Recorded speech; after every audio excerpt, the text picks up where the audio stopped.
Hello, everyone. Welcome back to another episode of the Scorpion Movement Podcast. I'm your host, Jordan, and today, as usual, I'm joined by my great friend and co-host, published author Jacob Ruczynski. And today we have a very special and esteemed guest for our podcast. We have William Egginton, if I'm pronouncing that correctly. Yes, that's perfect. Yes. Okay. Yeah. Professor at Johns Hopkins University. He's the Decker Professor in the Humanities, the chair of the Department of Modern Languages and Literatures at the university. He's also the author of numerous books, including 2003's How the World Became a Stage, 2003's The Rigor of Angels, Borges, Heisenberg, Kant, and the Ultimate Nature of Reality, and most recently, this year's Alejandro Jodorowsky, filmmaker and philosopher, a book about the surrealist filmmaker Jodorowsky, evidently. All of which we'd like to discuss today in great detail, but with a particular emphasis, I'd say, on these two latter titles, The Rigor of Angels and the Jodorowsky book, in large part because of their recency, as well as the degree to which they've really struck me and impacted me as of late. So I'm very excited to discuss these titles in particular. And with all that being said, Professor Egginton, I'd like to give you the chance to introduce yourself to the audience and to those watching you who may not have been previously aware of you and your work. And please feel free to go into as much detail as you'd like. You can speak about this for as long as you'd like. I mean, we really have no constraints in that regard. So please go ahead and introduce yourself to the audience. Thank you so much, Jordan and Jacob, and thanks for this kind invitation to come and speak to you on your podcast. So, like you were saying, I'm a professor at Johns Hopkins. I've spent the last 18 years of my career here, on and off chairing the Department of Modern Languages and Literatures. In the last 8 years, I've been directing a Humanities Institute, which is a wonderful opportunity for me to convene people from a great variety of fields, from philosophy, history, literature, anthropology, and just to do what's really my passion, which is to continue learning more about the world and all the different ways we have of conceptualizing the world and understanding ourselves and our production in our lives as human beings. So a little bit more about myself. I grew up in part in Latin America, in Bogota, Colombia. I grew up bilingual. Also in the United States, I went to college on the East Coast, to graduate school on the West Coast. I lived in Spain for a while. After college, between college and graduate school, I'm married to an Austrian woman. We've been married for 25 years. The filmmaker Bernadette Wagenstein, documentary filmmaker, who's also professor at Johns Hopkins. Our children are Austrian and American, bicultural, and we spend part of every year over there as well. So as a result of my both upbringing and the work that I do, I speak a number of languages. In fact, on a daily basis, I find myself kind of weaving in and out of a great number of them. I speak pretty well 6 languages and read a few more, and that's sort of part of the work that I do, being what one would call a scholar of comparative literature in the broadest possible sense. I study philosophy, the history of ideas, intellectual history, and I do a lot of my reading in the original language. And the books that you were mentioning, the most recent ones you said you wanted to focus on, I published The Rigor of Angels about a year ago, in fact, just slightly short of a year ago. And that's the book that's an intellectual biography, in a 3-way intellectual biography in part, of the German philosopher Immanuel Kant, the German physicist and inventor of quantum mechanics Werner Heisenberg, and the Argentinian poet and short story writer Jorge Luis Borges. Excuse me, I was just letting my dog in so that she doesn't interrupt our podcast with her barking. But while it's both a braided intellectual biography of these 3 thinkers, it's also at the same time an exploration of a big, deep philosophical problem, which is, how do we, as humans, with the minds that we have, with the brains that we have, come to understand, to have a picture of, to have knowledge of the ultimate nature of reality as it exists out there in the world, the deepest edges of the cosmos, the deepest workings of physics, etc., and how literature and philosophy, surprisingly enough, can have a big role in how we see the world. The more recent book that you mentioned is a kind of pet project, of a passion project, if you will. I'm a huge fan of kind of formally innovative cinema, and one of my great sort of objects of admiration has been the Chilean filmmaker. He's now 95 years old, Alejandro Jodorowsky, and he's far, far more than a filmmaker. He's both a surrealist filmmaker, but also a healer, and began his career, or his artistic career, as a poet and a puppeteer and a theater innovator. But I really focused in this book, since it was part of a series called Philosophical Filmmakers, I focused on what I consider to be sort of the 6 films that are really auteur films that he wrote himself and directed, came up with the funding for, and I treat them as kind of part of an overall philosophical project. And it's just called Alejandro Jodorowsky, Filmmaker and Philosopher. So that gives you a little overview of some of the recent work. Perfect. That's fascinating. So, overall, I think it would be fair to describe your intellectual project as highly interdisciplinary, correct? I mean, oh yeah, absolutely. Yeah, I'm really interested in every way that human beings approach their knowledge of the world. That's exactly right.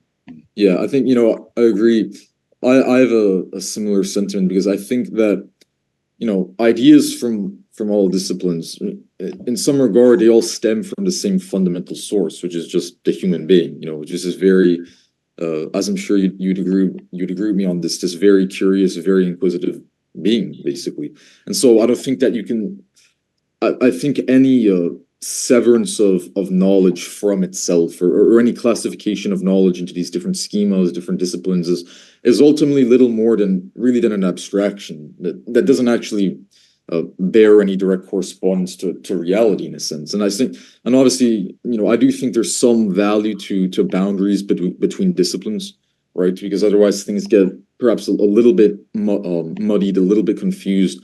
But I think the rigid emphasis that you see today, in my view, in contemporary universities on demarcating between these disciplines and ensuring that the disciplinary walls are never broken down, is just really quite intellectually bankrupt. And I don't know if this isn't actually a question that I had written down, but it's just something that came to mind as I was thinking about your work. It seems like this is almost, and if you could comment on this, I'd really appreciate this. This is a thought that I've had, but it seems like this is almost a historical development.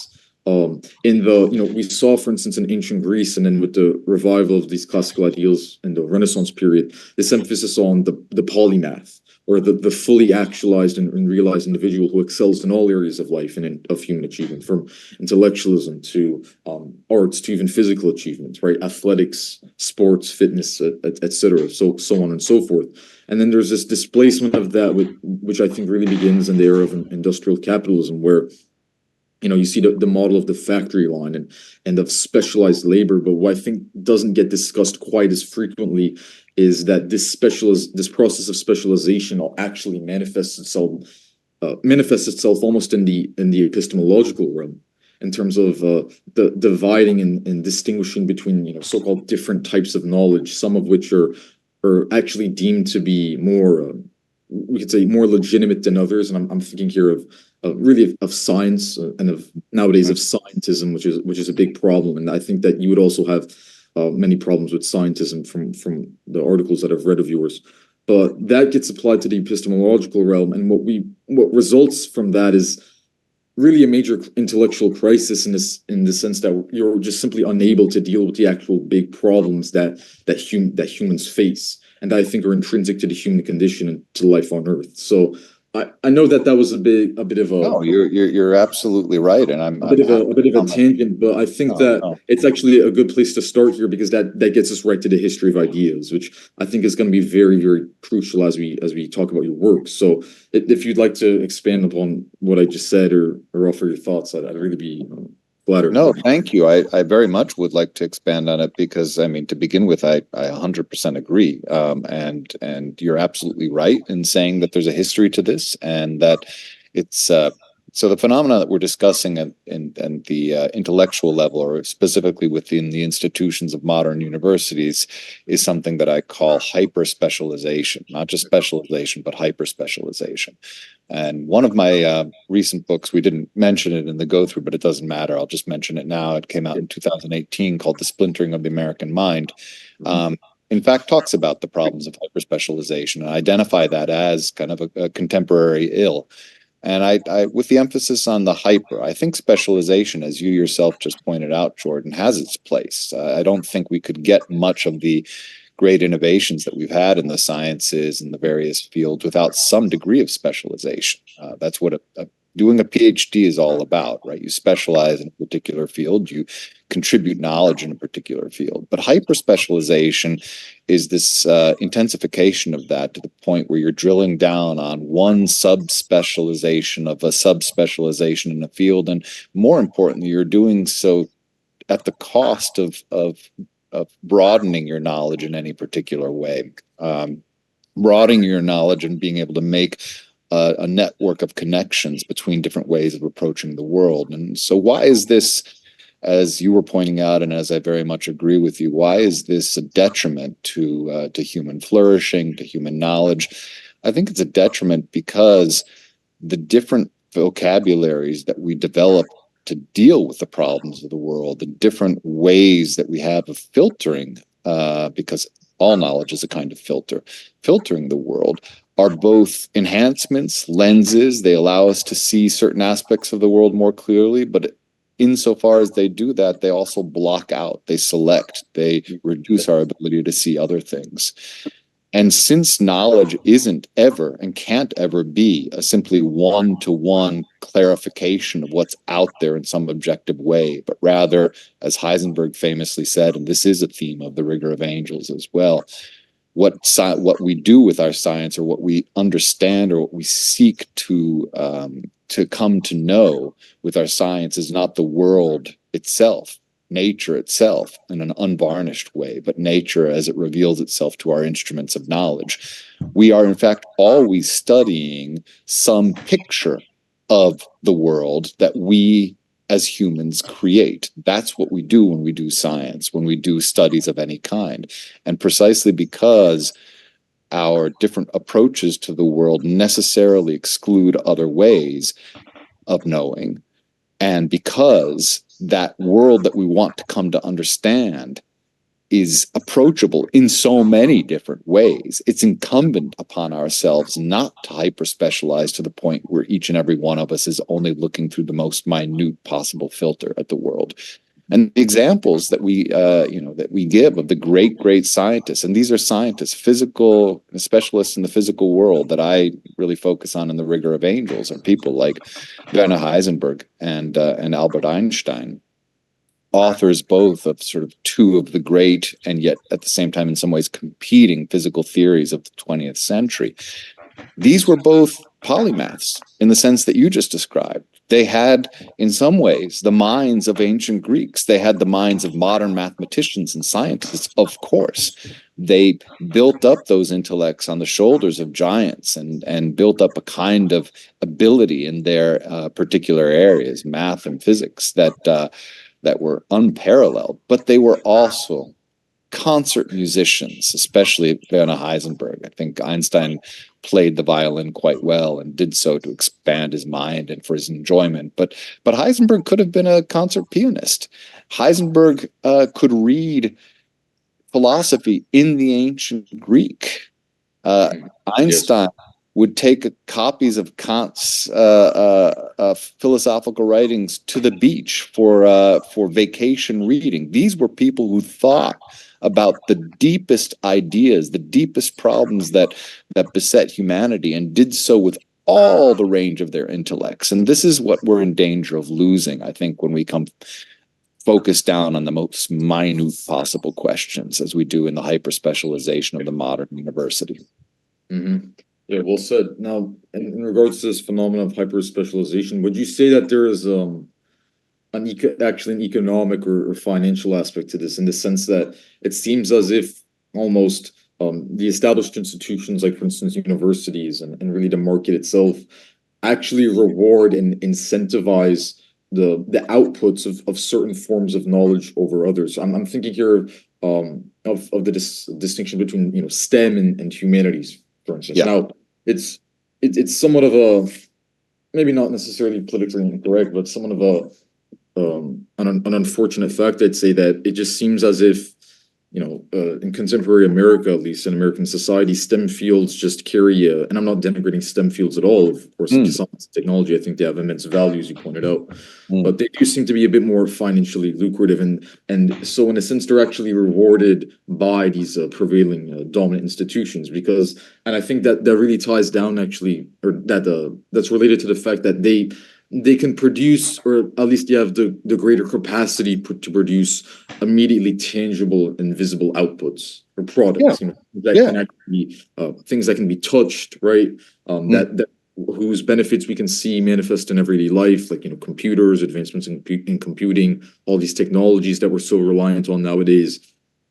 And then Yeah. on the other hand, a field like uh, philosophy or literature, which I obviously love, and I find immense value in them as well. Of course, they don't quite have the capacity to do that, which isn't a problem, I'd say, because that's not really what they're intended to do. But unfortunately, on the practical side of things, this is kind of how things play out. Would you agree that this factor of, maybe not, I mean, I don't even know if late capitalism would be the best way to describe it, but if actual power structures are also kind of shaping this phenomena of hyper specialization? What do you think I about that? do agree with you. I do agree with you. In fact, your original formulation, as you said, that the rise of the modern university sort of occurs as a wing of, or part of, the development of modern industrial capitalism, I think is exactly right. So then, in instructed human beings become customers, and their instruction becomes a product, and the result of the product is like something that comes off an assembly line at the end, and we then are turned into service workers at the university who have a responsibility to customers in order to provide a certain product at the end, all of which in some sense, has a kind of sad truth to it, but in another sense is a complete betrayal of the idea of higher education, of education per se, which should be the flourishing of human being, the flourishing of culture, and ultimately the enabling of people who can be active and productive participants in a society, not just in an economy. The difference between a society as opposed to an economy is what provides the means for us to live, but a society is in fact what we live for. It's the socius, it's the art that's produced, it's the relations and the connections that are made between people. It's the ideas that are developed and discussed. It's ultimately the satisfaction of living itself.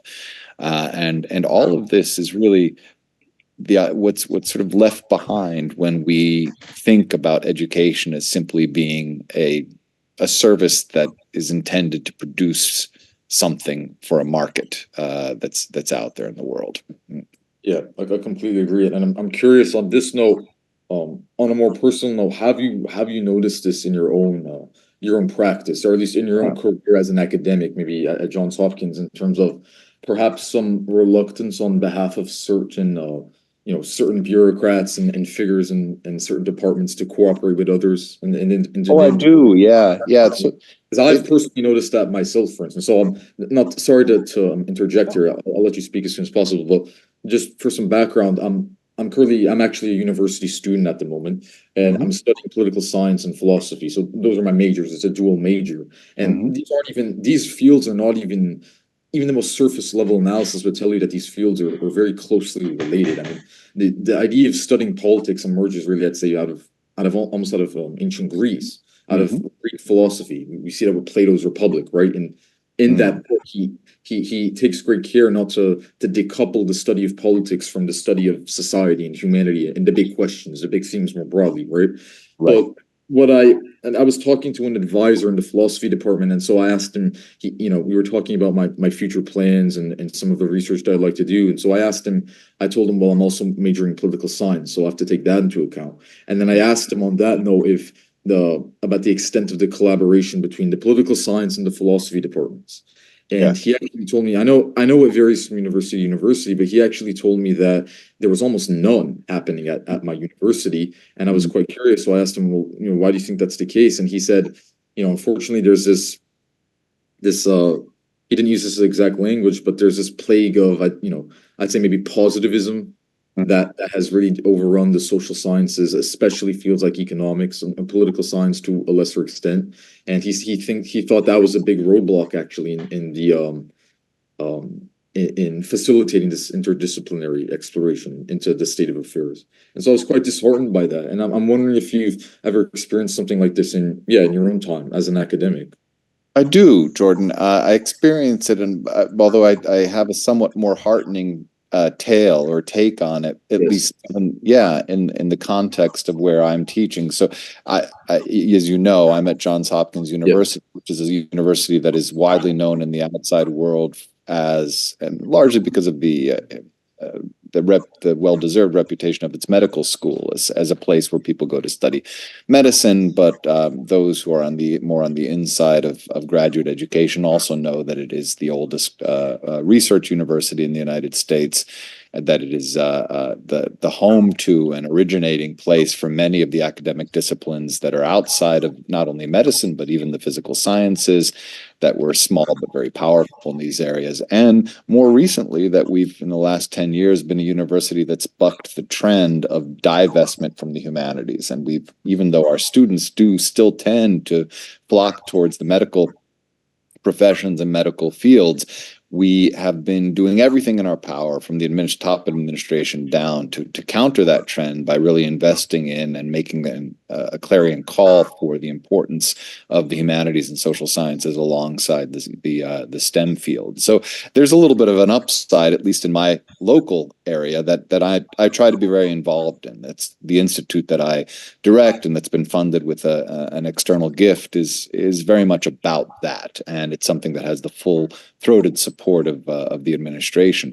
But I do see around me what you're talking about, and I find myself, and I kind of consider myself as fighting a sort of constant rearguard action against the mind frame that not only other colleagues may have about the distinct values or the different values of humanistic disciplines vis-a-vis more, shall we say, quote unquote, practical disciplines, or the colleagues in engineering, for example, but also the mindset of the students, and more even than the students, their families when they arrive. So for the reasons I just mentioned before, since Hopkins is really a place that attracts, because of its external reputation, a lot of students who think that they want to be doctors in the future, what we often find is that, in fact, who wants that for these young people are their parents.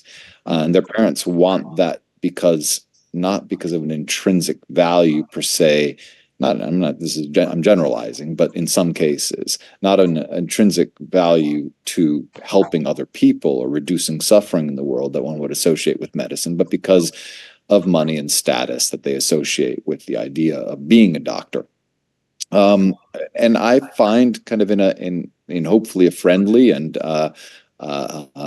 positively disarming way, that one of my purposes as an educator is to provide sort of philosophical bumps on these well-placed plans of these young people. I try to disrupt that course of action, and try to make them, or open their eyes to the big, intriguing questions. I try to ignite their natural curiosity and let them reflect on the fact that maybe the plans that have been made for them aren't necessarily the best plans, that their curiosity can take them to better places and to more inventive futures if they follow their own instincts and are prodded with the right kind of questions. Mm-hmm. Absolutely. Well said. Even on the, obviously, I know that John, as you mentioned, Johns Hopkins is very well regarded for its medical school in particular.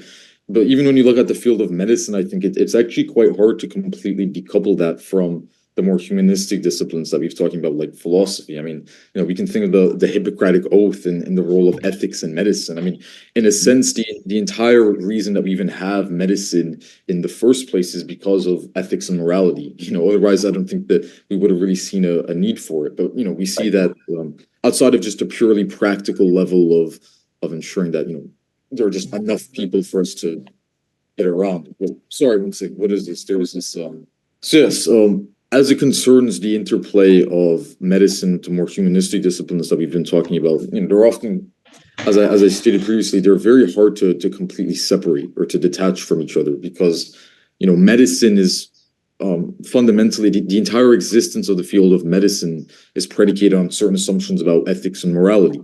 That we have, that in a sense, we humans have an ethical or a moral obligation to assist one another and to ameliorate suffering, to reduce the amount of suffering in the world. These are fundamentally, these are ethical and moral assumptions, moral claims, which obviously cannot be derived from just an objective observation of the natural world or of some objectively existing world and of what occurs in that world.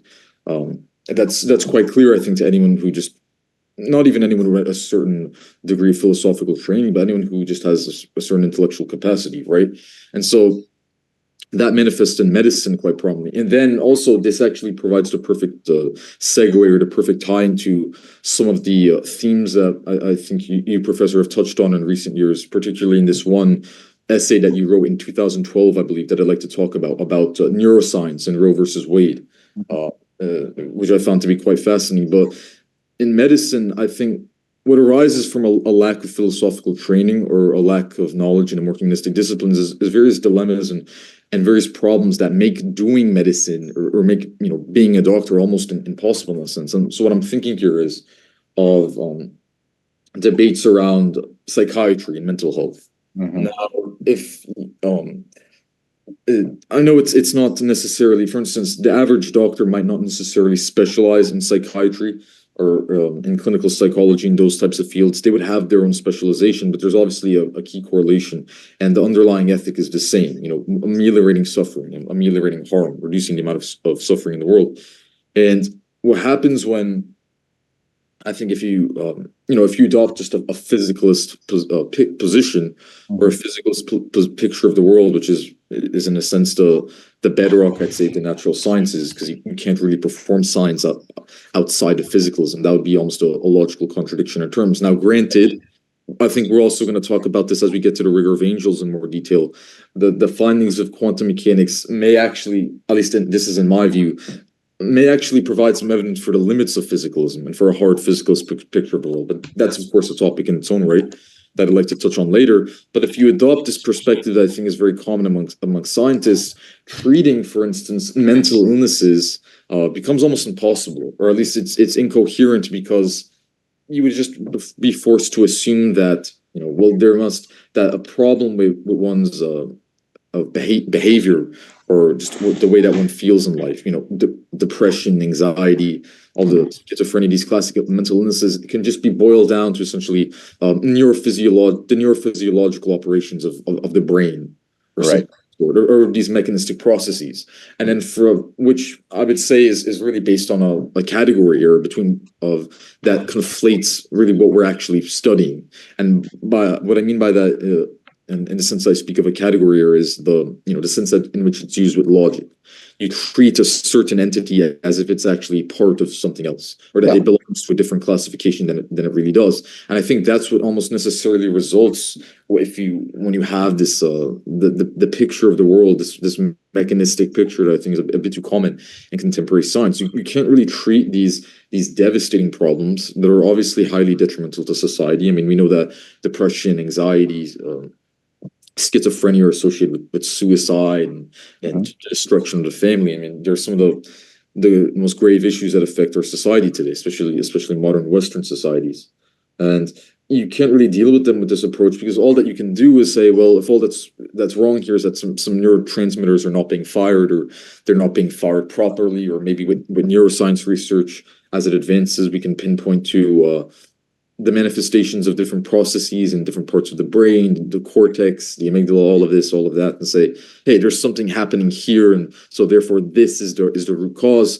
Well, if you take that as your assumption, as your presupposition, all that you can really do is just treat your patients almost like herd, or like animals on the farm, or in the CAFO or something like that. You can just prescribe them these medications. And I'm not, I'm not completely against medications. Obviously, I think they have their use, and I know many people who have been helped by them tremendously. But Sure. there's obviously something more that's happening here with these mental illnesses than just purely these physiological processes. And I think that's manifesting actually on the practical level, in that we're seeing, in my view, this over reliance, for instance, on prescription drugs, on pharmaceuticals to treat what are termed as mental illnesses, and that's I mean, devastation, honestly, and ruination on the large scale, because you have people who are essentially just being sedated. And I mean, you could say that it's a temporary fix, but I don't really think that being sedated at the end of the day is much more than just a band-aid. It's, I'm reminded here of that saying, treating dandruff with decapitation. I mean, it's not quite as severe as that, I'd say, but it's based on a category error. And so I think that's a major crisis in contemporary clinical practice. Yeah. And I know I've actually recently, before I want you to give your thoughts on this, because you wrote, as I mentioned, you wrote an article actually about, it's not directly about medicine, but it touches on topics that are very relevant to medicine, the medical field, medical ethics. So you wrote an article about abortion in 2012, neuroscience and Roe versus Wade. But I've recently been interested in, I'm not sure if you've heard of him, but I've been interested in Thomas Saz. He was the psychiatrist, and so I've been reading his books, at least some excerpts, The Myth of Mental Illness, and I think he actually he made some arguments that are similar to the ones that I just expressed right now, about how we're seeing this crisis in contemporary American society and contemporary Western society more broadly, where mental illnesses are treated as something other than what they really are, which he called them as problems of living, or problems of or problems with one's outlook on the world, one's perspective, in a sense, almost phenomenological in character, rather than just mere physiological malfunctions, you could say. And he says treating them as if they're the latter, which is almost the everyday consensus among the average person, results in some really devastating problems. And he actually tied that into what we're all to what we've been talking about earlier with the scientism and its destructive effects on education and human flourishing. So if you'd like to comment on what you think about medicine and maybe some of the topics I just discussed, and that 2012, please go ahead, because it's really fascinating stuff. So absolutely. No, and again, I'm very much agreeing, and I think Thomas Szasz was a visionary in that regard. This idea that modern medicine, modern psychiatric medicine, tries to treat every aspect of the human being as if it were an object in the world to be manipulated in physicalist ways, is and does create devastating problems. Along the lines of the amusing formulation that you said of treating dandruff by decapitation, the idea being there that your means are often more devastating than what you're actually trying to solve them. But even more so, and more than just the Band-Aid problem, right? The idea would be that you're in fact disregarding an entire aspect of human being that's fundamental to who we are, right? This idea from the phenomenological perspective that we are beings who are symbolic and questioning, and that these are symbolic and questioning and our inhabiting of the world of meaning is a fundamental and existential aspect of who we are. And that therefore we aren't simply physical beings in the world, but also beings that are producing meaning and suffering as a result of our production of meaning. And so what that allows us to do is even go beyond the very rich area that you're talking about of importance of differentiation of psychiatry, and say, hey, it's a problem when you try to turn every aspect of our treatment of so-called mental illness into something that could be handled with a pill or a medication or God forbid, electroshock therapy and the sorts of treatments that had been, or lobotomies, right? Interventions on the physical organism. It goes even further than that. We get to the point where we forget that so powerful is the mind and so powerful is the world of meaning that, in fact, many of the ailments that we consider to be purely physical and not even within the realm of psychology or psychiatry have themselves a psychosomatic component to them. I mean, what is the most, far and away, I would say, best-selling nonfiction book of the 21st century is Bessel van der Kolk's The Body Keeps the Score, about brain, mind, body, and trauma. And the idea there is precisely how much experiences and how we interpret those experiences, in fact, invade and structure and ultimately can produce pathological responses in the body itself. This is something that I guess people are vacuuming up this book because it's touched on a sore point, to put it that way, in the 21st century. But this is far from new knowledge. The entire field of psychoanalysis, stretching back 120 some odd years at this point, has been predicated on this realization that meaning and language have physical impacts that help produce symptoms, and that our suffering is not just a suffering of viruses and injuries, and pathogens, but that our pathogens can also be meaningful pathogens as well. And this is extremely important to my work. It's parcel of the book that I wrote on Jodorowsky, who himself is not only, as I mentioned, an artist and a filmmaker, but a healer as well. And so one of the big questions that was underlying that book was to what extent art can heal, and we can use art to heal. And I think the answer to that is to a very high extent, a very large extent, that meaning hurts us, but meaning can also help make us well, meaning practices of all sorts of different ways. The article that you referenced, going back to the question of Roe v. Wade, which is now... sorry to interject, but first, before we start talking about some of the conceptual and philosophical issues that you talk about in that article, if you could just provide maybe a brief context for the article, because I'll do that. Establish it for the listeners, essentially. No, it's an interesting case. I ended up writing that as a piece for the New York Times, but prior to it, I had been approached by a defense attorney, actually an appeals attorney, who was working with a woman who had been prosecuted in Idaho under a fetal pain law. Now, those became more and more prevalent. These were legislations that were passed that were saying, essentially, trying to use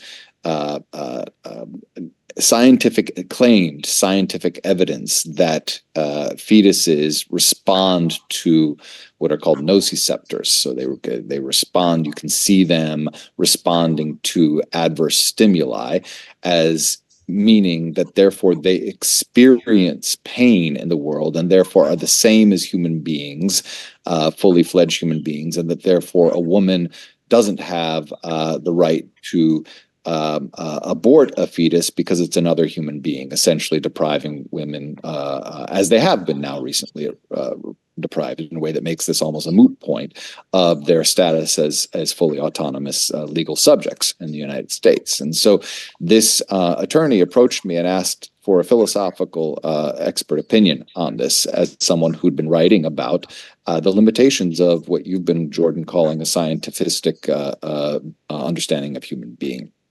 And that's precisely what I did. So I was trying to show in this article, this expert opinion that I wrote for him, that eventually became an article for the New York Times, that this extremely limited and potentially damaging view of human nature fails. It performs, I put it this way, performs a kind of sleight of hand, that in purporting that something like an image of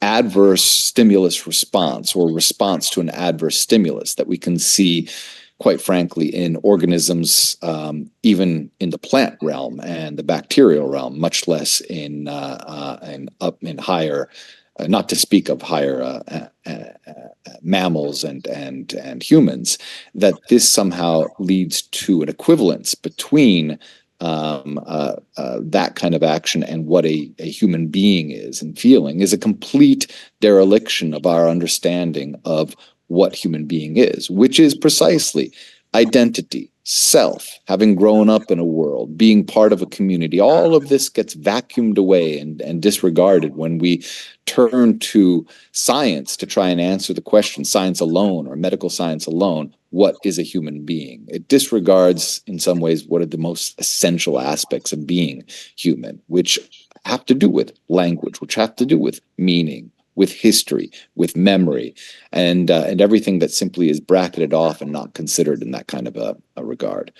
So, and to go back to your bigger point as well, this is also one of the reasons, because Hopkins is such a place for doing medical sciences, and yet at the same time, and not perhaps recognized as much in the outside world, a place where the humanities and have been so important, that I did create, as one of the things that I've done as an administrator at Hopkins, a major which is now the largest interdisciplinary humanistic major in medicine, science, and humanities, which is precisely a major, a humanistic major that focuses in on questions like the importance of, for future doctors, of thinking deeply about philosophical, historical, sociological, anthropological questions and fields. Well, could you, on that note, could you perhaps expand on this new interdisciplinary program that you played a key role in? Because this is really fascinating to me. So yeah, of course, it's a new program, right? This is it is. It's existed probably for six to 8 years at this point, and it has quickly become a very popular program. And one of my ideas all along was, look, so many people have, so many young people come to Hopkins with this idea that they're going to be doctors in the future. We can only benefit their profession as well as benefit the university and humanity as a whole if we find pathways that allow them to do something that they would probably like to be doing anyway, if they felt that they had the time that their science majors would allow them to, which is to take a series of courses that are humanistic, and they can be in literature, they can be in philosophy, they can be in sociology and anthropology as well, as long as they're sort of humanistically focused, that by which I mean they include qualitative and not just quantitative approaches to the questions that they're studying. That these students and the profession, ultimately the medical professions, will only benefit in an extraordinary way if more and more of the people who end up training to be doctors have also trained to think about these sorts of questions, trained in the skills of language, the skills of textual analysis, the skills of philosophical debate, for example. And so that's the idea behind this major. Perfect, fascinating.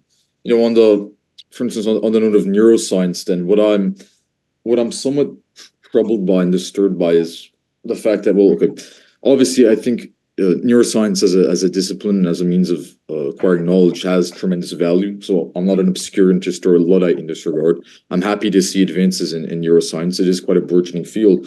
But I think what arises as a problem here is more so the reception of neuroscience and the interpretations of neuroscience that I think are quite likely to result from lay people. And what I'm referring to is this common notion that I see, which again, it really perturbs me, because I think it's just a dead end. I mean, intellectually and philosophically speaking, or at least it results in a dead end, is that if there's a, for instance, if there's a certain degree of activity, neural activity in one part of the brain, the amygdala or the front cortex or the temporal lobe or any of these other parts of the brain, that neuroscientists have actually mapped out. So we have a somewhat closer, somewhat more precise understanding of these different parts of the brain and how they function. If there's an overactivity or an underactivity of neural networks and the firing of neurons in the different parts of the brain, and if we see that there's a correlation, for instance, between these different rates of neural firing in certain conditions, right? And these conditions here can be very broad, whether it's very broadly defined. I mean, whether it's mental illnesses like depression, schizophrenia, anxiety, like some of the ones that I mentioned earlier, or just actual life outcomes. Now in a sense, what's dangerous here with this type of research and the assumptions that you can take from it is, I'm seeing in some papers attempts to actually reduce one's trajectory and one's outcome in life essentially to the properties of their neurotransmitters and the degree to which they fire in certain regions in the brain and don't fire in others. Now, that's obviously that's you could say is the logical conclusion of this type of position and this means of interpreting neuroscience research. Well, really, what I'm seeing here is the interpretation of a correlation, for instance, between certain types of neural activity and certain traits or certain illnesses, certain behaviors, as meaning that, or as indicating that certain neural activity actually has a causal impact on those behaviors. Right. That's common interpretation that I see from lay people. And I think even regardless of whether or not neuroscientists actually accept that position, or if that's the position that they extol and put forth, I think many of them are not doing a very good job, or at least they're not doing as good of a job as they could. They're not being quite as arduous and sagacious in their efforts to make sure that this type of interpretation doesn't proliferate and emerge, such that we're left with a bit of a crisis here, where people think that just because there's perhaps a certain manifestation of certain behaviors on the neural level, that means that behavior can actually be reduced to the neural level, and more so that it's actually causally active in that sense. So that is what's causing it. But what happens, and this actually ties into, I think, perhaps some themes in the rigor of angels and just some broader themes that we're talking about, is what happens is once you assume that, once you carry out this reductionism, you could say, it's almost like you're extricating the human being from the equation. And I think this is actually a broader problem with perhaps the physicalist interpretation of the world, or the physicalist view of the world. And I think you've definitely touched on this in your work, which is that if it is truly the case that, okay, basic assumptions of physicalism, that all that exists is the physical, the material, the tangible, that there's nothing which exists beyond this, and that moreover, even if there was possibly within the realm of conceptualization something that existed beyond that, it's essentially meaningless, because we'd have no means of actually acquiring any information about it, certainly not any empirical means like observation or the scientific method or of the sort. If that's actually the case, then just on a logical level, there's nothing really that differentiates the human being from any other component of the natural world, from a tree, from a rock. I mean, obviously, yeah, biology does play a role, of course. Yeah, we know that there are organic organisms, there's inorganic life, there are just certain elements of the natural world which are not really organic, like rocks, for instance. But if you put that aside temporarily, because it's not really as significant as the fact of reductionism, there's no fundamental difference. I mean, everything's predetermined, everything's the result of these physical processes, which actually by definition cannot really possess any sort of telos or teleological quality. That's not really something that, even if they did possess that, that's not something that science would regard as inherent to the natural world itself. So it's essentially removed from the picture already. And then what happens as a result of this reductionism, or at least the logical conclusion logically follows, is essentially the meaningless of human life, in a sense. I mean, there's nothing to distinguish the human from any other component of the natural world, and and it disturbs me sometimes. I think this is certain writers, and I guess you could say certain genres of fiction, perhaps existential horror or something of the sort. People like Thomas Ligotti, who I'm quite interested in. This is really what they're getting at: the terror of and the profound horror of this assumption and this worldview, because just to take an example, it's almost hard to see sometimes how someone could assert a hard determinism. And I know free will versus determinism, this is definitely a question that I think we're all very interested in. You explore this in your work a lot, especially in rigor of angels. But if you're someone like a hard determinist, so many neuroscientists, to me, it seems, are hard determinists. I've been looking at some of the polls and the studies recently, because I've been very interested in the philosophy of mind and the hard problem of consciousness. And so I found that, and we actually discussed this on our last podcast. So what I found is that it seems as if the majority of neuroscientists basically reject the not just a hard problem of consciousness, but that it's even a problem at all. So they reject its existence in a sense, where philosophers of mind would be a little bit more split, a bit more evenly split, or perhaps more so leaning to the acceptance of this problem, that it is actually a problem.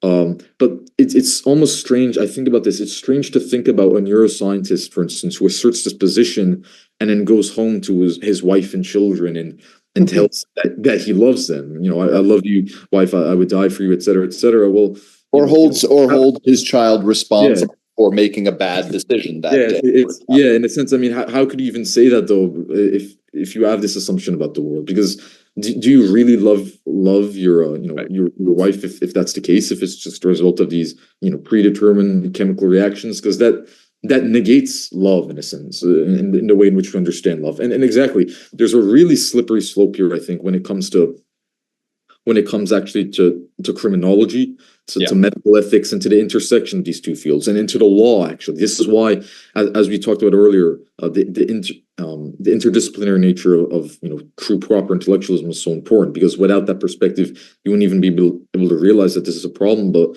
recently, I've been thinking about how if this trajectory, if we continue on this trajectory, and I'm speaking of society and humanity, it's not really that far from. It's not that unfeasible that one day we'd get to the point where certain criminal acts, or in a sense, are actually determined to.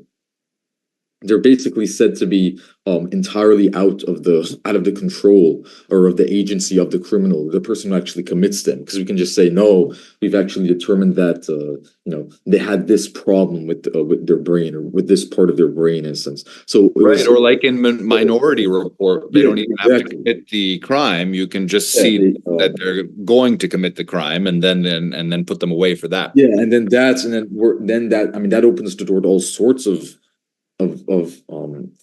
means of oppression that I would definitely classify as human rights abuses. I mean, involuntary detention, locking people away from life for life, stripping away their agency and their ability to make decisions for themselves, which is exactly, by the way, what Saz was warning about, as he said, as the logical conclusion or the culmination of the control society, basically the psychiatric society. And so all of these concepts, I've been thinking about all of this quite deeply recently. I mean, it's quite disturbing. So what would you say? I know I laid out a bit of a mouthful, but if you had anything to add to that, I'd really love to hear. No, I think that the key that you've been focusing on, that I very much agree on, is this idea of reductionism. So when neuroscience is not ceases to be a method for understanding one very important organ. Of course, we need the brain to function, to live, to think. But who we are and how we think and how we function with it, it cannot be reduced to any particular function of the brain. The brain is part of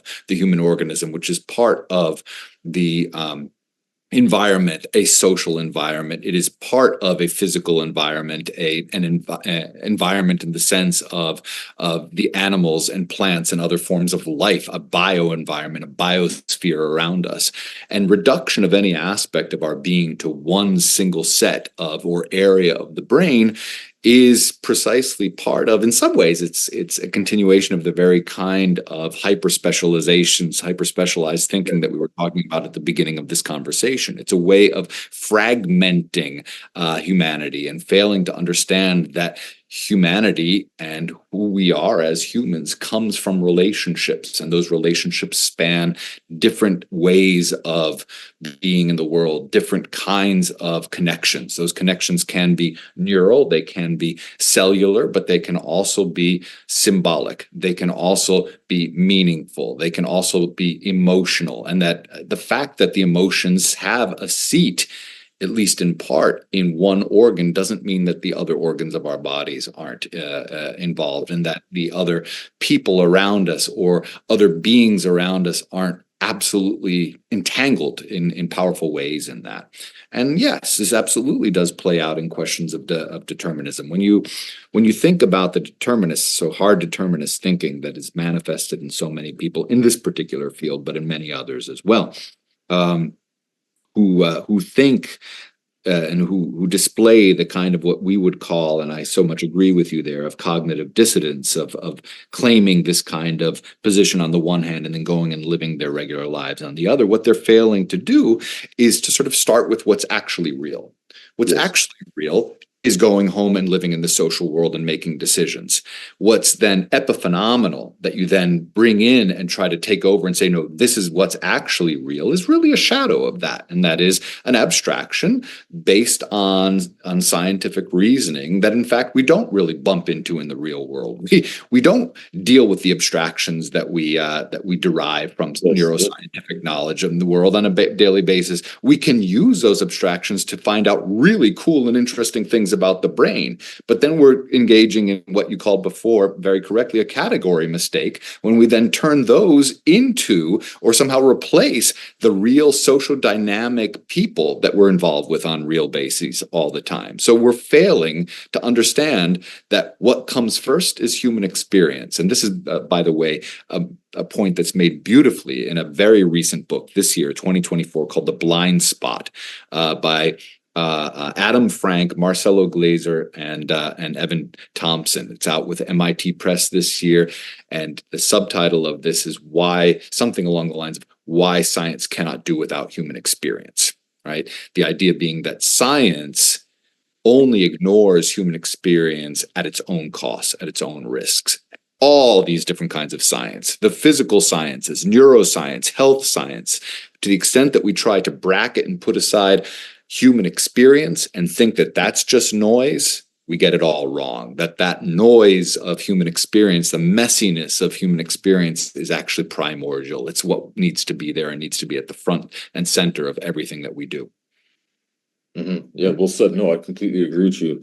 When you talk about this primordial messiness, I'm actually reminded of this key theme that definitely appears quite prominently in The Rigor of Angels, of the how the patterns of, if this is a fair way of characterizing it, of how what I got out of that book in large part was this idea that, we see that the patterns of human knowledge actually appear to manifest in the universe, in a sense, because I know you talk about the cosmos and cosmology to an extent in that book. Yeah. The question of the finite versus infinite universe. Well, perhaps this is actually, I think Jung maybe would describe this as synchronicity, for instance, but and other thinkers would have their own spin on it, their own specific terminology. But the basic idea is that perhaps in this case, that maybe this sounds like a bit of a mystical idea, but it's just interesting how you described it as this primordial messiness, because even if you think about cosmology, if you look at some of the key, cosmogonic myths throughout different cultures, from the Sumerians to the Babylonians to everything between, there's this idea basically of pre-cosmogonic chaos, right? Yes. The universe emerges out of this ineffable madness, this ineffable void that therefrom creation emerges. And now with the advancements of science, and this also gets at another thing that I think is so fascinating in The Rigor of Angels, about science vis-a-vis human knowledge and the human experience more broadly, or human intellectualism more broadly. This idea, in a sense, actually, despite not really having any empirical basis whatsoever, and obviously at the time that these early cultures formulated these creation myths, what we would call creation myths now from our modern perch of pre-cosmogonic chaos and the like, they didn't quite have this sophisticated technological means to actually map out the universe like what is being performed now with modern cosmology, where we're actually, we can observe the universe, these different technologies that we have. To an extent, we can send spaceships, everything that Elon Musk is doing now. We can send astronauts. We have these mapping technologies. Now we're making very, very advanced actual geometric models of the universe. And I know there's certain physicists who basically say, well, if the universe can be reduced to space-time, then we can actually model that as a kind of four-dimensional geometric prism. Now, with that in mind, obviously these early cultures didn't have these means of modeling the universe. But this idea, though, I think it actually manifests even in contemporary cosmology and contemporary science, but just in a different outward shell or a different expression. What I mean by that is, well, there's this we think of the Big Bang Theory, right? That's I would say, even though there are actually certain scientists, and this is beyond my pay grade, but I'm not a cosmologist or an astrophysicist or anything, but I don't think that means that I can't express my opinions on some of these matters. And with that in mind, I know certain physicists have raised some issues with the Big Bang Theory. We have different interpretations now. There's some conceptual difficulties. Some physicists proffer the existence of what's called a big bounce instead. There are all these more technical issues, but what's more fundamental here is that seems to be the consensus, this idea of the Big Bang theory. And then obviously logically, the next question to ask for these cosmologists and astrophysicists is, well, if that's the case, what existed before the Big Bang? And then oftentimes what you get is, well, the answers vary, but I don't think they differ to a significant extent from the answers that theologians would have actually provided back in the day, when theologians had more influence than they did today. You get variants such as we don't know, or maybe perhaps it's self-contained. So it's contained within itself because of the nature of space and time. So asking that is itself is pointing towards something impossible, because it would be like asking what's beyond space-time. You can't really answer that, at least with the means that we have today. But what I think, Professor, what I think that is doing is it's essentially positing some type of transcendental, basically. That there's this constant variable that actually exists outside, in a sense, of space and time, because that's the only way that you can really hold up such a position. Like even positions of ostensibly of ignorance, such as the statements that certain especially I've noticed popularizers of science and science communicators are very prone to say, oh, we just don't know, but science is getting there. Even this statement of ignorance, I think, presupposes almost this stable transcendental, in a sense, of something beyond space and time that actually, in a sense, configures the universe as we know it, and so as actually a precondition of the universe. And because it's beyond space and time, and it's beyond our empirical means, the answering the question of what really existed at the beginning, the beginning of the universe. What was the nature of the universe at the beginning, and what existed before that? When we do that, I think what happens is we actually push up against logic, in a sense. And that's what's so fascinating, because the beyond, the outside of logic, in a sense, is that's getting at the same idea that the ancients, not necessarily the ancients, but these ancient cultures had about pre-cosmogonic chaos. So since I think the idea has almost remained the same, but maybe just some of the terminology with which it's expressed has changed over time. And would you not say that this is definitely getting at something that's very important in the rigor of angels? Absolutely. Yeah, no, it's one of the major. About there seems to be some underlying drive that is really behind the human intellectualism more broadly, in a sense, and it's not a purely scientific or objective drive, and in fact even the assumption that it is actually contained within this drive, but there's almost some type of aesthetic impulse, or this desire for aesthetic beauty, or something of the sort, to latch onto in the midst of this vast and seemingly indifferent universe. Would you, could you expand on this, perhaps? Yeah, of course, and you're absolutely right. It's an essential part of the rigor of angels. It is key to Kant's philosophy, and he's one of the three characters that I'm exploring and whose thought I'm exploring. And what Kant tells us is, look, reason is absolutely necessary for understanding the world. But how we use reason to pin together cause and effect in space and time, figure out science and everything like that, reason will have this natural tendency to kind of go transcendental on us. That's what you were sort of the way that you were putting, which I really liked, right? And it's going to try and make statements, the kind of statements that are absolutely true and justifiable within space and time from one step to the other. It's going to try and blow them out of proportion and make them true outside of space and time as well. And because the very capacity that allows us to understand the universe from within tends to try and think itself without limits and understand everything without limits with regard to beginnings and ends of smallness and everything like that, we drive ourselves into contradiction as a result. We create what Kant calls antinomies. In fact, the rigor of angels is structured around the four kinds of antinomies that Kant found in the world, all of which come from that absolutely necessary faculty that we have, the faculty of reason, that we then tend to use without regard for its natural limitations, namely that we are beings who are in fact within space and time and can only ever be within space and time. And that therefore we're going to necessarily fall into flights of fancy if we ever try and exercise, which we always will, these very same tools in a way that does not have regard or for their own limitations. And so that's what's going on with Kant, and that's what's going on, I think, as you pointed out, in a very natural tendency that we have.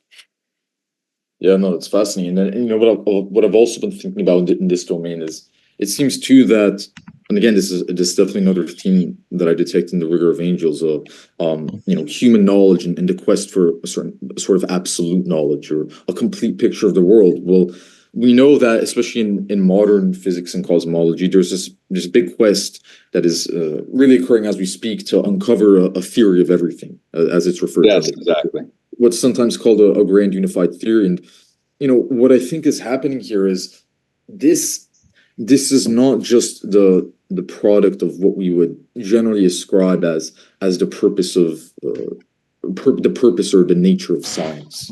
This type of objective fact gathering. You know, the noble seeker of the truth who just goes out into the natural world and he charts his observations and he models them using mathematics and so on and so forth. But what I think we're generally accustomed to think of science or as the meaning of science. So through primary, even going back to primary education, when you start learning about the scientific method in schools, right?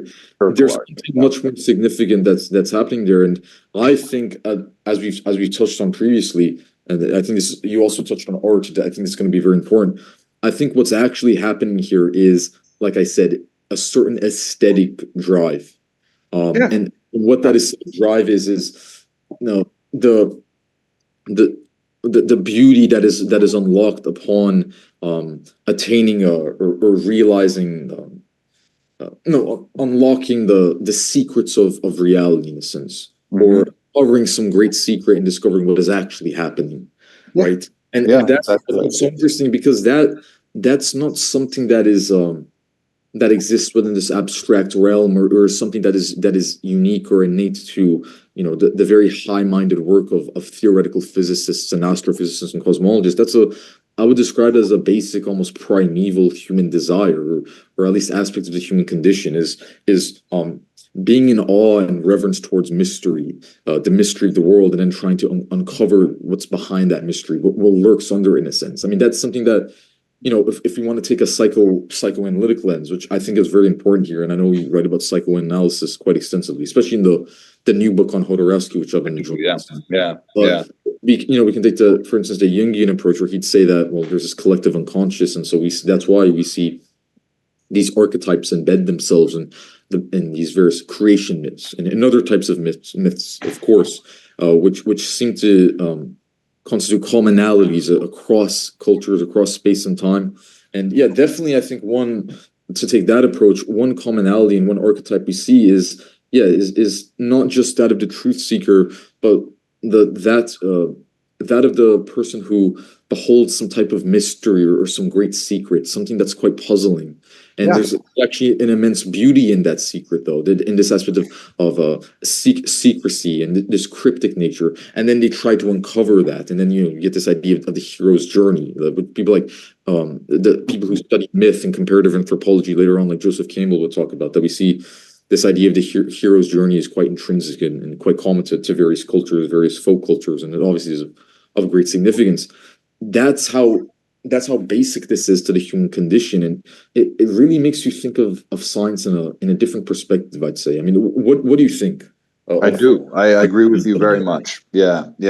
And this also goes back to Kant as well, in at least in my treatment of the rigor of angels, because Kant's treatment of scientific knowledge of the world takes place in the book that's also the book about aesthetic appreciation. And one of the things that he says is that, what we find beautiful because we see purpose in it, even if there's no purpose there. So purposefulness without purpose is one of his catchphrases for what reminds us of things that are beautiful in the natural world. And then when we recreate that in the actual artistic world, we're in some ways flipping it on its head, and we're looking for, in fact, a purposiveness in our works that we don't necessarily that we see that seem to us as if they were there naturally. If we see too much of the artist's hands, if it seems too deliberate, then we say, no, that's a little bit contrived, might be a word that we use. Whereas we want to see something seem almost appear on the page as if it were written down by the hand of God, or appear on the fabric of the canvas as if it were sparked there by nature itself, even though we know that a human artist is behind it. These very same attractive mechanisms that work for us in the arts are very much behind the drive to understand the world, to put the individual cause and effects that we find as we study the chains of being and nature into the biggest possible picture, which also leads us to make these massive and ultimately at times even self-contradictory claims about the nature of existence as a whole, which goes part and parcel, hand in hand, with the kind of category mistakes that we were talking about before. Yes. Neuroscience looks at the brain and doesn't limit himself to saying, oh, this series of neurons fires when this kind of an action is taking place, but rather draws massive ethical and philosophical implications from that very correct observation within space and time, and uses them to negate our essential being as responsible deciding agents in the world. These are the sorts of mistakes that I am, in fact, using the rigor of angels to try and fight against, if you will. You mentioned some of these logical contradictions and antinomies. Could you expand on some of these as they can pertain to understanding of the world? You touched on that. Yeah, well, sure. I mean, what Kant called antinomies is anything where you basically can make an argument that seems ironclad, and then you make the exact opposite argument, and it seems just as ironclad. So you might say, for example, everything that exists in the world can be cut down and always cut in half, and further down cut in half. Or you can say, no, everything in the world has to come down to some kind of an ultimate atom, and that atom itself has to be radically indivisible. In each particular case, you can find the weaknesses in those arguments, and they disappear in front of you. You can't seem to find a side of the argument to stand on. And what's interesting, and what sort of first drove me into the direction of the rigor of angels, is the realization that purely logical conundrum that Kant describes 200 years before Heisenberg discovered the basic laws of quantum mechanics manifested itself in the physical world in quantum mechanics. That leads to the uncertainty principle. That as he says famously, well, you can determine with very great accuracy how fast a particle is going, but then the greater the accuracy to determine that with, the less you know about where it actually is in the world and where it was. Or you can determine its position with great accuracy, and then you know basically nothing about how fast that it's going, and you can't know both. That has also the structure of what Kant would call an antinomy. And the question raised itself to me is, why are things called antinomies that Kant figured out are a function of essentially a category mistake when we think about the world using reason, which is intended to be part and parcel with observation to make observations about that which cannot be observed? Why are they showing up in the sciences? Why are they showing up at the extents of human knowledge and relativity, at the greatest reaches of the cosmos, or in quantum mechanics at the tiniest interstices of what happens when we drive our observations down to the physical world? And the answer is that we're doing the exact same thing. We're making an assumption about what an observer is, or we're failing to see that observation itself is a kind of intervention into the world, that there is always an embodied observer, always an embodied observer.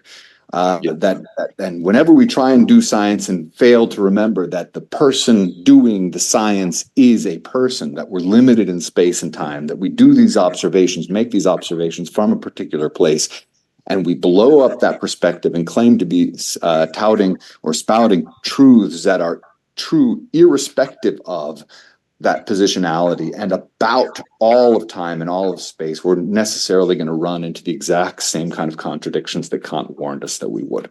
Wow, that's fascinating. No, this actually, I think, brings us back to what we were talking about towards the beginning of this podcast. We were discussing the biography, or the early biography of Werner Heisenberg. the very key figure, obviously, in the development of quantum mechanics. Brilliant physicist, Nobel Prize winner. He's one of the three subjects, titular subjects of Rigor of Angels. What I was thinking about with regards to Heisenberg, and I think this could actually provide us. We just touched on Kant, and obviously there's so much depth to Kant. You could devote the individual PhD dissertations to each of these three figures. That's how rich their intellectual. Many people have, exactly. Absolutely. That's how rich their intellectual explorations were. But I think this could actually also allow us to make our way to Borges as well. This is quite interesting. But what I was thinking about with Heisenberg and his significance is, and we're touching on this with the idea of contradictions and the relationship of logical contradictions, reality, human knowledge and its limits, science, et cetera, intelligence, all of the big themes, right? Well, what I was thinking about is, if you study Heisenberg's biography, which we touched on, he was obviously quite fascinated by philosophy. So he didn't, he didn't have a very naive or myopic approach. Very open-minded, definitely bordered on the point of what we would call a polymath today. And he was especially interested in ancient Greek philosophy, and I believe he was also particularly interested in the works of Plato. I remember even reading a brief mini biography about him, where he talked about how throughout his teen years he really enjoyed hiking in the Swiss Alps while reading the great works of Plato. And he actually described it as one of the most pleasurable and just beautiful moments of his life. And then later on, as he developed and matured intellectually, he made his big contributions to quantum physics. And I think this was actually after he won the Nobel Prize, sometime in the 1920s, I believe. He stated something along the lines of, and this is so fascinating, and I'd love to hear you expand on this with as much detail as you like. This always stuck out to me, but he stated something along the lines of, in a sense, it seems as if everything has come full circle when it comes to the relationship between science and philosophy, and as it concerns human knowledge more broadly, in the sense that it seems as if the findings of quantum mechanics actually assert that, or not assert, but actually corroborate some of the early theories of Platonism. The Platonist theories about the world, in the sense that he says, well, if quantum mechanics fundamentally concerns itself with the subatomic level, the nature of reality at the level of subatomic particles, that's a key factor that differentiates quantum physics from what came before it. It is Newtonian mechanics, which is a bit more limited. We've moved beyond it to a great extent. If you take that into consideration, what we're finding is, and he actually studied this himself, through his skill in mathematics allowed him to actually map this out and to create the abstractions necessary to conceive of this. But he stated that it seems as if when we get down to the subatomic level, what we're studying is not actually necessarily physical. We're not necessarily studying physical observables. And I think and this has actually been corroborated by contemporary physicists like Roger Penrose. I don't know if you're interested in him, but I've been quite fascinated by him recently, because he also attests to this. He says that if you wanted to explain to a layperson, the nature of reality at the fundamental level, so going to the subatomic level, you could really only tell them that at that point, what we're studying is not even necessarily a physical observable that, for instance, it could be studied in a laboratory fashion, as constitutes the common picture that people have in their minds, everyday people have of how physicists and scientists more broadly go about their experiments and their theories, and the creation of theories, and so on and so forth. What you're actually studying at that point are basically mathematical abstractions. Penrose pointed to the Dirac equation specifically, and Heisenberg would also would have attested to this as well. And so that's how Heisenberg stated that the reason this affirms Platonism in a sense, or at least it tempts us towards a resurgence of Platonist and of Platonist thinking, is that, well, just as Plato said, Plato, as was famously known, affirmed a certain idealism. So he didn't deny the existence of the physical world, or say that it was. Perhaps you could call this a quasi-Gnostic view, because I suppose he did say that it wasn't quite as. It was only an imitation of the realm of ideas. Yeah. But yes, the apotheosis of reality, and the most supreme form of reality, is not actually the physical world. It's the realm of ideas. And that seems to be what Heisenberg is actually getting at here. That seems to be manifesting in the findings of quantum mechanics, which show, just simply put, obviously, avoiding the technicalities here, that when you get down to the subatomic level, as I stated, you're actually studying mathematical abstractions and equations, like the Dirac equation. And that seems, for instance, to be that also seems to be the basis of these burgeoning fields like quantum field theory. The fields that you're studying are not even physical in a sense. I mean, they're not even physical observables, which is this common misconception that I think people have, especially people who don't really know the nitty-gritty details of quantum mechanics. And that's so fascinating. It's almost as if, it's as if the physicalist presupposition kind of it burrows further and further into the ground, and basically to the point that it kills itself in a sense. It's like everything comes full circle, and it actually negates itself, or it refutes itself. And I'm reminded here also of ideas in cosmology of the heat death of the universe. So this idea that the universe expands at a certain mathematical rate, that being what is referred to as the cosmological constant, to the extent that it actually collapses in on itself and implodes. And so you get a return to this entropy, the primordial chaos that we were talking about, that scientists can now actually map out more precisely. But that same circularity is almost manifesting here in a sense. That's what I got out of The Rigor of Angels as well, in regards to the significance of quantum mechanics in particular.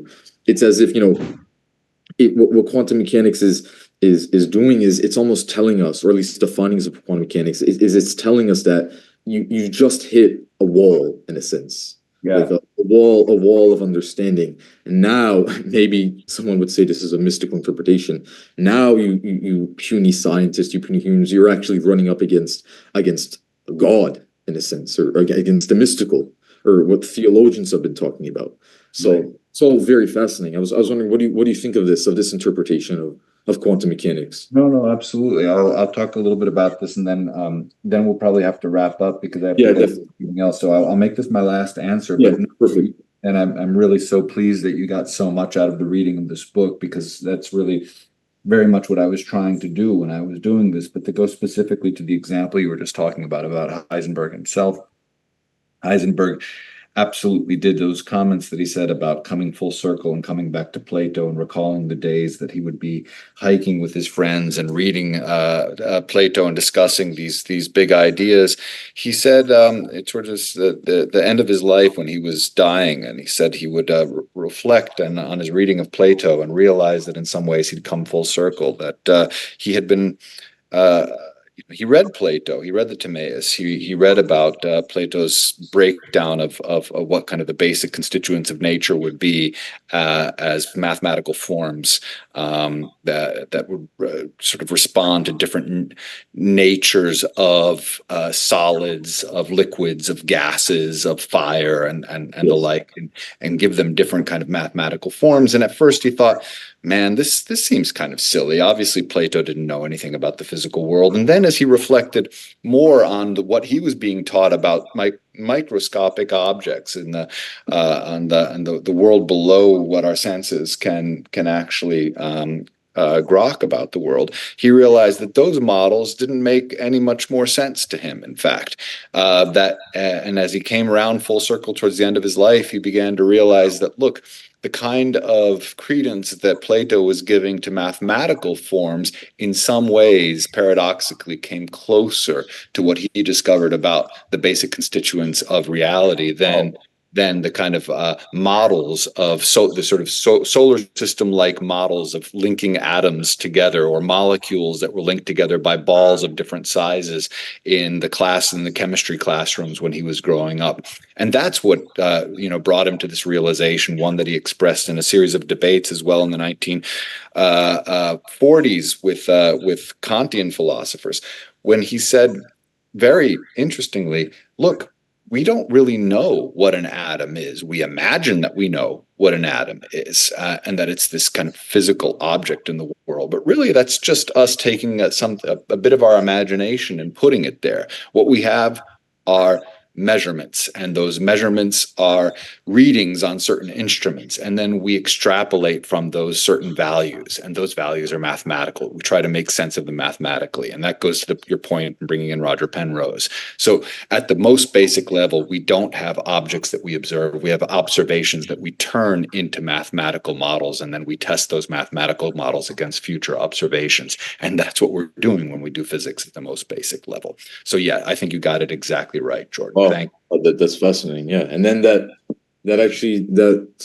ties into everything else that we talked about, actually pertaining to neuroscience, to medical ethics, to consciousness, because, you can't even talk about the brain and the mind and everything that's fundamental to neuroscience without considering problems like the hard problem of consciousness, for instance. And if physicalism is indeed self-contradictory, as I think we're getting at, then that poses some very major problems for hard determinists. It poses great problems for those who would deny the existence of the hard problem of consciousness and say that it will just be figured out by neuroscientists one day or sooner or later.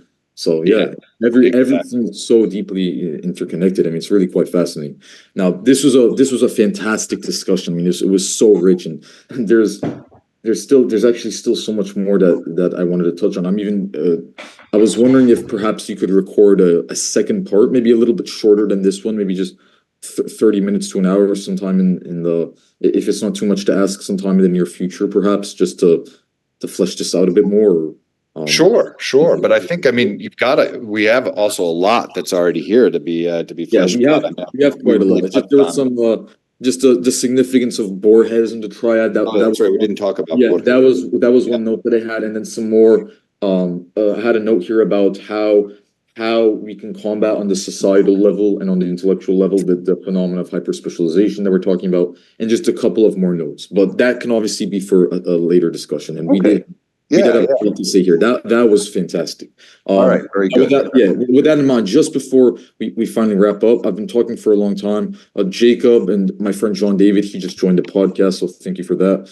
Do you guys have anything to say? Would you like to add anything just before we wrap up?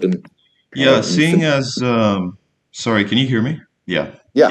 Okay. Seeing as we're pretty much done with the questioning period, no, there isn't anything I had to say in particular. Mostly I was interested in the rigor, like the academic work that Jordan has spoken about, so how it relates to the books and all of that. But overall, just listening into this, I thought it was a very good discussion, and this is going to do rather well. We also got a lot in. I mean, we've been recording for about an hour and 30 minutes. So time seems to have gone by pretty quick. Yeah, that was amazing. John David, or can you hear us? I don't think you've spoken yet at this point. Yeah, I think he was mostly just listening into. Yeah, he might not be available at the moment, but okay, that's great. So, I mean, that wraps it up, Jacob. All right. Thank you so much. That was an amazing discussion. That was really glad. Thank you, guys. I really appreciate your interest in work, and I so much appreciate your good questions and your good thinking.